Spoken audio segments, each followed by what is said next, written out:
嗨，我是无敌兔。今天我们来一起做一个长得像柯基屁屁，又胖又软，当然你也可以把它做成韧的贝果。每一个面团是100克，我一次做了24个，所以就用了打面机。把所有的材料全部放进揉面缸里。冬天做面包揉面的水呢，也是要特别注意，因为今天我的室温不到19度，所以我就把这个水加温到了34度左右。我用的时间是低速3分钟加高速7分钟，一直揉到完全，就是拉开可以看到薄膜的状态。如果你喜欢更韧的口感，你可以把打面的时间缩短，让薄膜更加的厚实，然后边缘更加的粗糙。我的初缸面温大概是在26摄氏度。打完直接切分成100克的小面团，分别滚圆。全部整好之后放入28摄氏度、湿度75%的发酵箱，醒发30到40分钟。取出轻轻拍扁后，擀开成长方形。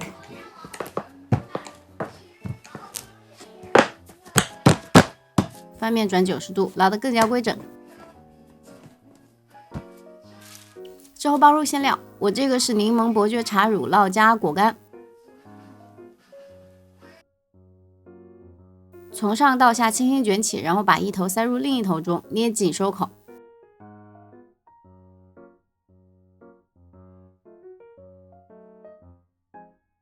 放在油纸上，全部整好，一起送入发酵箱。